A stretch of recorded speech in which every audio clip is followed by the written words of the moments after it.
Hey, my name is Nikki. I am a health and wellness coach, more specifically nutrition coach, and personal trainer. In my specialty, my favorite area is behavior change, because I believe that that is the missing element in what the majority of people are teaching out there. We are giving you all these tools, and you have meal plans and exercises and everything that you could ever imagine under the sun. But the portion that isn't being focused on, that I'm so passionate about, is mindset. So today we're going to be talking about SMART goals and why they aren't typically enough, why they aren't enough, and the key portion that's actually missing out of them. So for the sake of this video, we're going to go over what SMART goals are, just to refresh your memory. And I know this might be common knowledge, but common knowledge isn't always common practice. So the first one in our SMART goals, the S stands for specific. So rather than saying, okay, I want to lose weight this year and get healthy, you have to have a focus of some kind in order to be able to, it's like a bullseye. If you're shooting arrows at a bullseye, you can't just close your eyes and then shoot your arrow in hopes that it's going to hit your target. You have to keep your eyes wide open and say, I want to hit that mark, I want to hit that bullseye, in order for you to direct your path in which you're shooting your arrow, right? So get specific. Next, the M in SMART goals stands for measurable. And measurable is important because we want to know when we actually succeed and reach our goals. So for instance, I want to lose 10 pounds. So your specific goal of 10 pounds, instead of being vague, your measurement is in pounds. Or maybe you want to, okay, my goal is to get to a 28-inch waist. And so when you achieve that goal, you actually know that you've succeeded, you've reached it. Measurable goals also give us the chance to be able to track how we're doing, so we can correct our path. If we've gained a few extra pounds, okay, so we're doing something that needs to be corrected and tweaked. And so that's what measurable goals also help us to do. The A in SMART goals stands for attainable. So what's your attainable goal? This is where you want to actually set your large goals. You want to look at the big picture here, and what are your large goals? You don't want them too far out of reach, because if you're repeatedly failing constantly because they're so far out of reach, it's impossible to actually achieve these goals. What's going to happen is you're going to end up continuing to fail these goals, and then you run out of steam because you're failing over and over and over again. In your mind, you're failing, and so there's no motivation there to try to continue on forward. So this is where it's really important to actually have goals that are called stretch goals, where we have to work in order to maintain it. Science shows that that's when we're the happiest, is when there's a kind of a fine balance there. We don't want to create goals that are too easy for us to obtain, because that's not satisfying internally to us, but also at the same time where it's not too far out of reach, because then we're going to be, in our mind, we're going to be failing constantly in obtaining those goals, and that just completely runs us out of steam. So, attainable. The R in SMART goals is relevant. So, relevant in terms of SMART goals, you want to make sure that, is this for you? Are you trying to get healthy? Are you trying to lose weight because it is an internal reason to you? For instance, there's people out there that want to, their aunt called them fat, or their, friends from the past, or mean girls at school had called them chubby, or there's a vengeance reason behind it, or an external reason.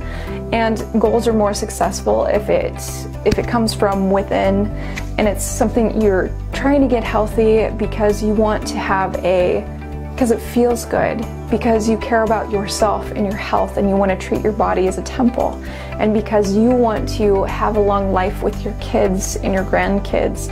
And so that reason is very dear and near to your heart. So make sure that those reasons are not because of somebody else, but it's for you, it's in here. The last one in SMART goals is T, which is time bound. We as human beings like deadlines, and we have to have a timeline of some kind. This is what pushes us to actually, it gives us the deadline in order to accomplish these goals. This is what pushes us forward and gives us the most momentum. So those are our SMART goals. Oh, and I want to touch on specific really quick. So with specific goals, this is where we get into the who, what, how, when, and why. Those are the questions you answer in your specific goals. And one of the most important questions of specific goals is answering the why. And the reason being, now segueing into the missing portions of this, is what will really propel us forward in order to reach our goals is attaching emotion to it. That why answers that emotion. We were just talking about internal and external, right? So emotions is key. So as an activity, what I want you to do is I want you to write down your health goals for this year, and I want you to look at the long term. So let's just start out with, just do a year of your long-term goals and use the SMART goals, and then break it down into 3 months, a month, and then weekly, and then daily. So you're taking those giant goals and you're cutting them down and making them smaller into more actionable, doable steps for everyday life. And so it becomes much more achievable to us and less overwhelming when we actually break things down like that. Then after you do that, what I want you to do is I want you to take a piece of paper and you're going to draw a line down the middle, and then on the left side I want you to write down, this is what my life would look like if I achieved this. And I want you to get into the fine detail of this, where you're actually thinking of how you would feel, the feelings you would have if you got to wear your favorite dress, or if you were able to fit into those clothes that you're holding on to in the back of your closet for the day that you lose that weight and you get into shape again. How you would feel with your interactions with meeting new people, or going out to a party, or going to that family reunion. How would you feel if you got into shape? Then on the other side of the paper, what I want you to do is I want you to write down, what would my life look like if I didn't achieve these goals? How would I feel? And I want you to think about what your life would be like if you don't push yourself forward and try to achieve these things for yourself. This is where the emotion aspect of it, emotions are so important. Our body, our mind, our actions were driven by emotions. And so the more you can connect, we want to avoid, naturally we want to avoid pain as much as possible. So this is where it's helpful to look at what's going to happen. I even want you to think about disease processes that could potentially happen if you continue to gain weight or if you become obese. The probability goes up tremendously for diabetes and for cardiovascular risks. It is, a lot of us think that it's not going to happen to us, and our body will do a really good job at compensating and compensating and compensating until all of a sudden it's not. And then you have diabetes one day, or you find out you have clogged arteries and you have a much higher heart attack risk than you could have ever imagined. So attaching those emotions to what could potentially happen to you in the future, or even, you know, the loss that your family would face if you were gone because you didn't take care of yourself, or even if you know, your family had to take care of you because you were unhealthy, and so they ended up having to take care of you and becoming that type of a burden on your family. Think about all aspects, but also think about the positive side of what's going to happen if you actually push through the discomforts of working out or skipping those meals. And that's really going to help you to focus on, every time you come up to a temptation of any kind, you can think of those positive feelings and emotions also to help you to make a right decision. Okay, next, visualization. So do me a favor and stop beating yourself up so much. This is where I really need you to just give yourself a break. And I want you to actually start to speak positive words into your life, and life-giving words into your mind, into your body, into your soul and your spirit. Science studies actually show that if you spend time visualizing the person that you want to become, your actions will start to swing in that way where you're actually becoming that person that you're visualizing. If you actually take just 20 minutes out of your morning and some quiet time, you write your goals down in the morning, and then you sit and think about the person, think about being thin, what it will feel like, really sit and take time to visualize that, you start to play that role more. Or start thinking, instead of calling yourself, instead of saying things like, I'm hungry all the time, or I'm so fat, or whatever terrible things you might say to yourself, take the time to actually speak love into your life and start speaking to yourself in the way you would imagine that you would when you're healthy and when you're at a healthy weight that you want. You know, I'm beautiful, I'm thin, I have a normal appetite, I eat small portions. Start speaking these things into your life and visualizing it. No interruptions, no distractions.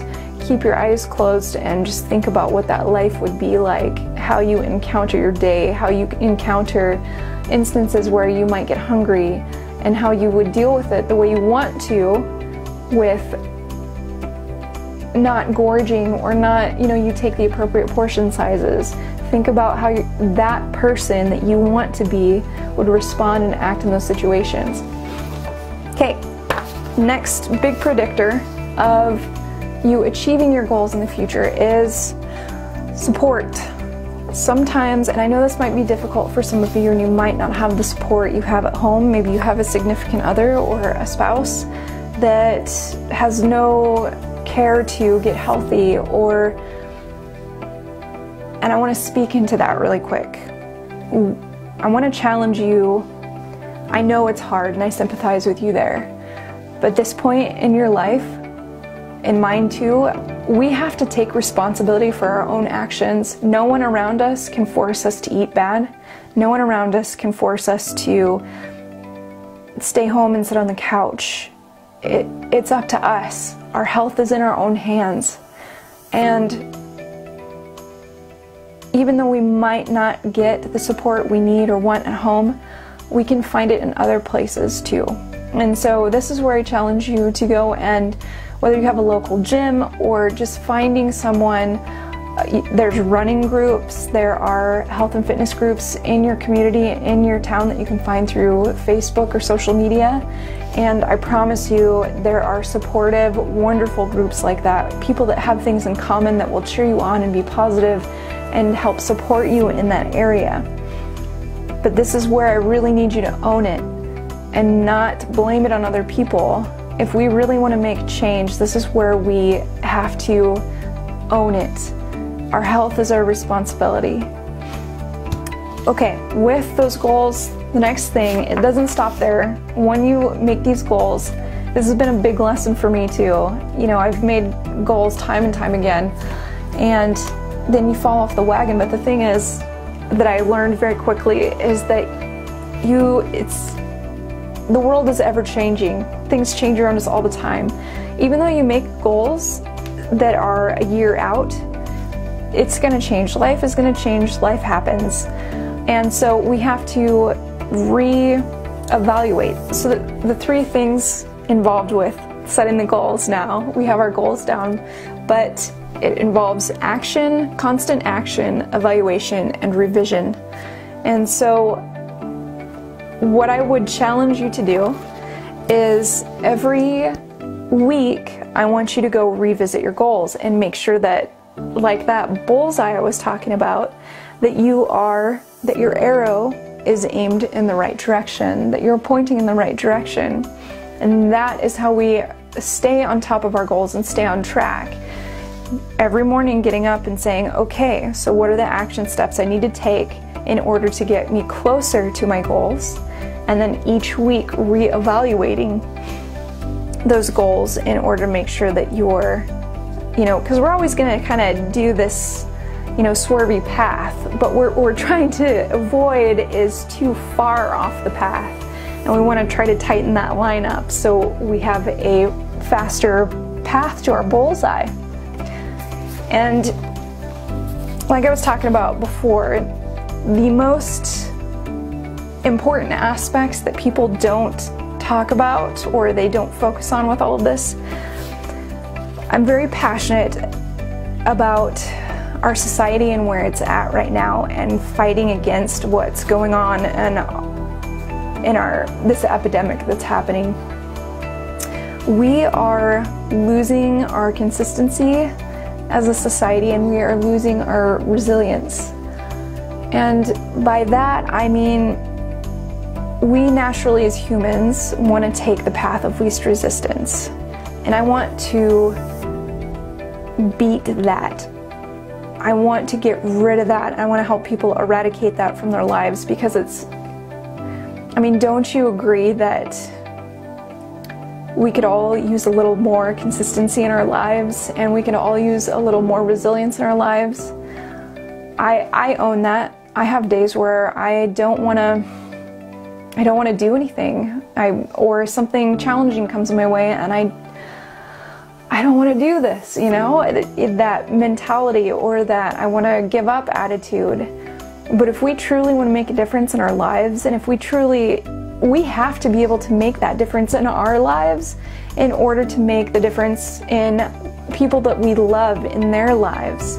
And so those are the points that I really want to hit on, that I want you to think about, is consistency. I have my little card here. So consistency and resiliency.